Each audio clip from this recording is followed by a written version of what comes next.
Yo, what is good, YouTube? Krishan checking back in with another video. Let's start today's video off with a recent update from Samson Dauda, who is currently at Oxygen Gyms in that famous magic mirror. If I'm not mistaken, we are currently about 15 weeks out from the Mr. Olympia, and Samson is looking great. Even the conditioning is looking pretty good here. But the most impressive thing about this update is actually Samson Dauda's back. About a few weeks ago, Samson posted up a crazy back double bicep update where it looked like his back had made crazy improvements. And here, back is still looking pretty good, so I'm hoping we will see an improved back from Samson at this year's Mr. Olympia, but again, he is in that magic mirror. And I honestly think guys that go to Oxygen Gyms, if they actually apply themselves, they will make significant improvements in that environment versus whatever other environment that we're in.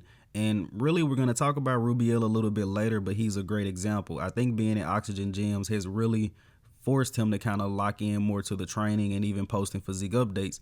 And I'm hoping that being at Oxygen Gyms is going to bring out an even better version of Samson Dauda. What do you guys think? And let's switch over to the latest updates of the mutant Nick Walker at 15 weeks out from this year's Olympia.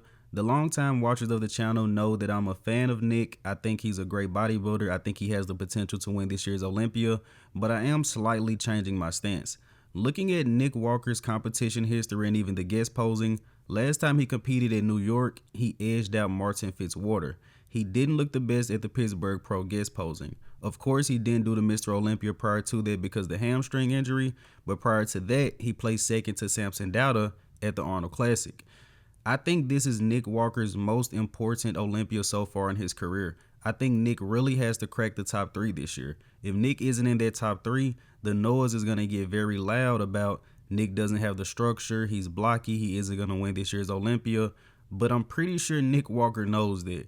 After being so close to Martin Fitzwater, he knows he has to go and do the work because there are guys up and coming. But again, this Olympia is very important for Nick. And I usually start my videos off with the update I find the most impressive, but in this case, the most impressive update slipped down to being the third story, and that is of Rubiel Mosquera. And I'm not sure about you guys, but the word impressive does not even do this guy's physique update justice. Mind blown, crazy, insane.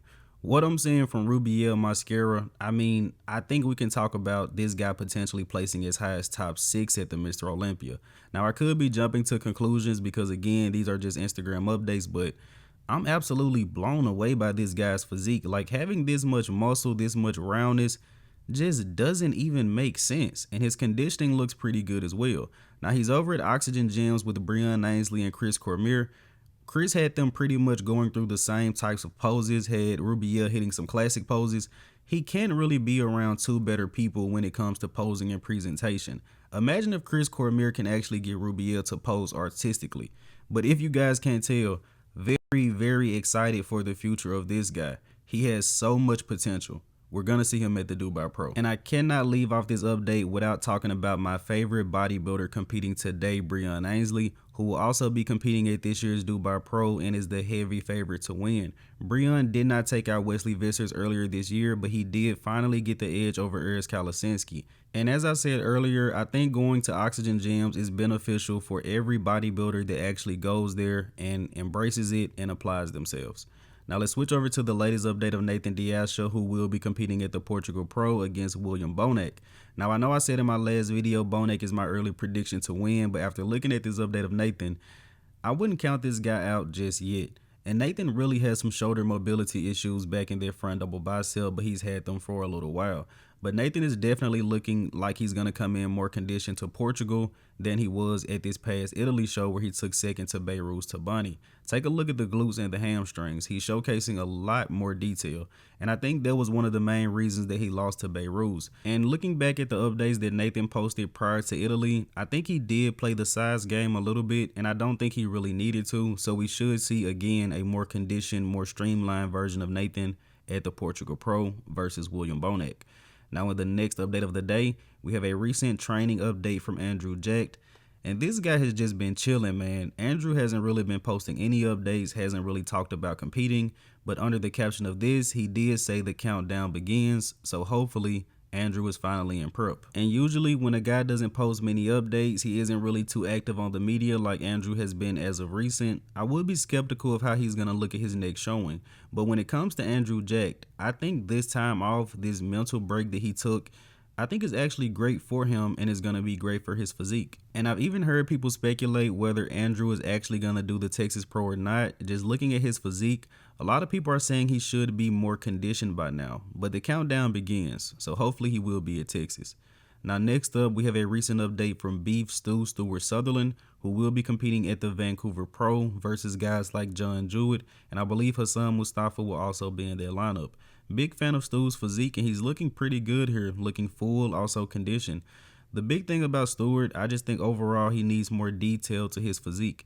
I think he can possibly win a show, maybe Vancouver, depends on how Hassan shows up, but I think Stu is good now, but after another offseason or two, this guy's going to be really, really good.